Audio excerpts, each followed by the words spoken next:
Every year, on the last Saturday of September, the Maplewood Festival turns the quiet town into a carnival of light, music, and laughter. But 3 years ago, at 8:50 p.m., the music stopped. And a young woman named Sarah Jennings disappeared without a trace. This year, police swore it wouldn't happen again. But at exactly 8:50 it did. Maplewood hadn't held its festival since Sarah vanished. The town's mayor called it an open wound that needed to heal. But after 3 long years, with no suspect, no closure, the event was revived, under heavy police watch. There were cameras at every stall. Undercover officers mingled through the crowd. Nothing was left to chance. But one man didn't want the festival to return: Ethan Ward, Sarah's ex-boyfriend. He'd been questioned in her case before. And now, as the festival lights flickered back on, Ethan was back in town, uninvited. A new booth appeared that year, one not on the official map. It was marked simply with the number 47. No vendor name. Just an old-style fortune-teller's tent with black drapes and a single lantern burning inside. Festival security brushed it off, assumed it was part of the entertainment. But when Detective Mara Ellis reviewed surveillance the next day, she found something strange. Booth 47 hadn't been there that morning during setup. It appeared only after 6 p.m. And the man running it? No one could identify him. Ethan claimed he came back to honor Sarah, to see the place where it all happened.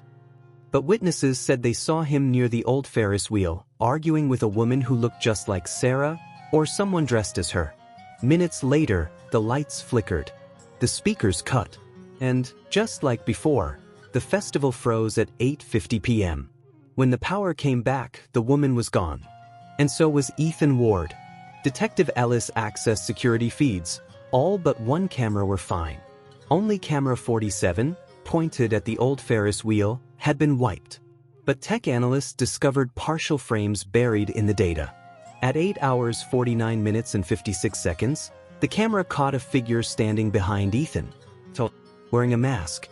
The mask looked like an old carnival performer's face, cracked porcelain with a smile too wide.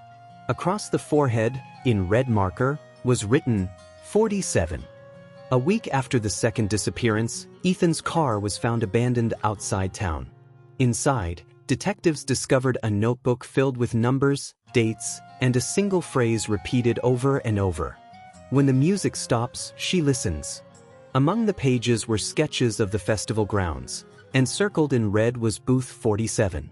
But here's where it got disturbing. The same booth number had appeared on archived festival layouts from 1973, 1984, 1995, and 2009, years when people had also vanished. Every 10 or 11 years, someone disappeared at 8:50 p.m. Always near the Ferris wheel. Always under the sound of the same song, Sweet Maple Skies. A retired security guard, Harold Greaves, came forward. He'd worked at the festival back in 1984, when a girl named Laura Finch went missing. And according to him, there was always a special booth that appeared the night before. Nobody set it up. Nobody tore it down. It just appeared. Booth number 47. He said a tall man in a black jacket ran it then too. Sold paper tickets, hand-numbered, each ending in 47. When police checked archives, they found one of those old tickets. On the back, faint writing read, "One dance, one soul, one silence." 3 days later, hikers found a campsite deep in Maplewood Forest. Inside a tent, Ethan Ward's jacket, a broken phone, and a small, portable radio. The radio was still playing a faint loop of carnival music. The same melody from Sweet Maple Skies. Next to it, carved into the dirt, were numbers 8:50-47 and "Next one is me."